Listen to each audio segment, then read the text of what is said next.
I want to start out with my op-ed today that I published over at HartmannReport.com just a few hours ago. It's titled, "Will Comrade DeSantis Succeed in Destroying the Constitution?" So Ron DeSantis thinks he's got a threefer, right? He gets to trash Disney, play chief culture warrior in an election year, and even raise taxes on blue counties, Osceola County, Orange County, the two counties where, where Disney has most of their property. The two counties that are going to see a $10, $20, $30 million increase in their taxes, in their property taxes next year if DeSantis's bill doesn't get repealed. They voted like over 60% for Biden in the last election. So DeSantis, helping your friends, punishing your enemies. It's the way that, two-bit dictators have been working for a long, long time, and DeSantis is no exception to that. So, but I think that there's a larger issue here, and that is the one of the Constitution. It is increasingly obvious to me that not just Ron DeSantis, but Republicans in general, but DeSantis has put himself at the head of the wedge here. He's leading the movement because he wants to be president in 2024, 2025. He wants to be elected in 2024. And the way that they are going about doing this is by destroying our Constitution. Now, why would they want to destroy the Constitution? Because they want America to be a fundamentally different country.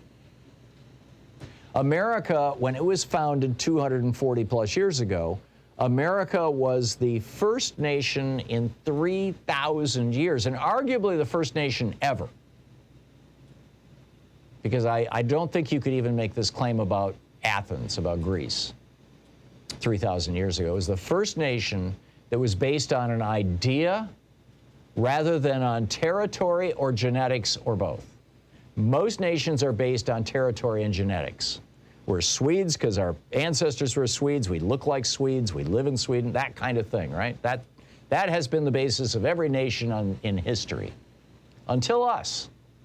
And yeah, I get it. It was, rich white guys, or actually a lot of them were most of them were not rich, but it was a bunch of white men who stole a bunch of land from Native Americans and brought over enslaved people from Africa. I get all that.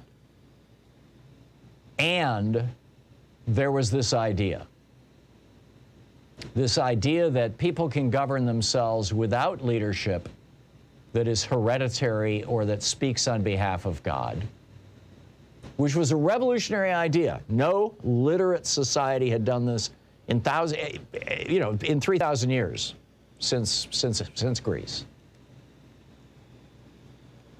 So number one, we can do that, and we can do that with an operating system, as it were, a constitution that puts the rule of law above things like blood and soil was Hitler's phrase. The where you are and who you are. And that was a huge big deal. And understanding, as the founders and framers did, the founders of this country and the framers of the Constitution, who were, by and large, two different groups of people. There was a generational split there between, 1776 declaring the war, 1789 signing the Constitution. It was almost 20 years, or it was a while, shall we say. But they realized that if you're going to have a nation that's based on an idea, rather than on genetics or land, then that idea has to be enshrined in a way that it is sacrosanct, that it is above everything else, the idea. And the idea is embedded in the Constitution. As I pointed out, it was imperfectly acted out back in the day, but we're trying to get there. And this is why in Article 2, for example, the Constitution specifically says that when the president becomes president, he must swear an oath. He must say, "I do solemnly swear or affirm that I will faithfully execute the office of President of the United States and will do to the best of my ability preserve, protect, and defend the Constitution of the United States." Now notice, it doesn't require him to protect the country.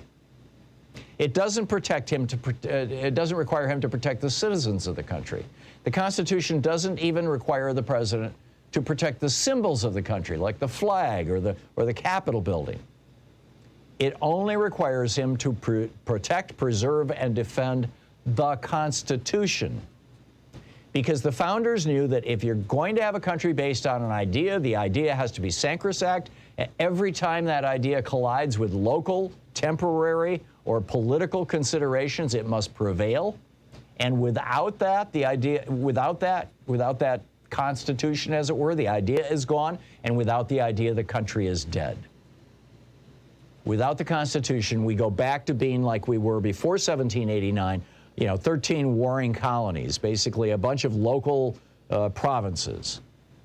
This is also why Article 6 says that everybody, all state elected officials, all federal elected officials, all state and federal appointed officials also have to swear to support this Constitution. It's right there in Article 6. It has to be put above your religion. In fact, Article 6 even says that. No religious test. Now, I learned this in 4th grade civics. I get it that, Reagan destroyed our education system. Most people don't even know this stuff anymore. It's disgusted. And so what we see with DeSantis, here you've got Disney coming out and saying, we don't agree with this law. And DeSantis says, oh, you spoke up against me, so I'm going to punish you. Now, that's unconstitutional. The First Amendment, yes, I don't like the fact that, the Supreme Court has given First Amendment protections to corporations, but it's there. And so the First Amendment, under the current regime, as it were, says that whether it's a person or a corporation, they're both persons, they have First Amendment rights both to free speech and a First Amendment right to petition the government for redress of grievances. In other words, to say, we don't like this law. And DeSantis is punishing Disney for this. That is nakedly unconstitutional. And it's not just an assault on Disney. It's an assault on our constitutional system. Now, why would DeSantis want to do that? Because he wants to be president. He doesn't just want to be president. He wants to be the first president in the mold of Trump.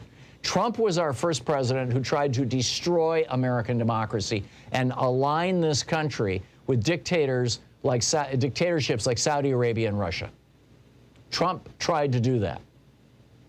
He tried to pull us out of NATO. He tried to get us out of all these multilateral.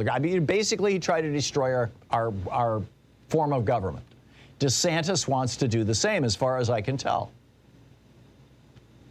And he came right out and said it, by the way. When DeSantis signed this legislation, he says, so you're a corporation based in Burbank, California, and you're going to marshal your economic might to attack the parents of my state? We view that as a provocation. We're going to fight back against that. Like, like Don Corleone or Vladimir Putin.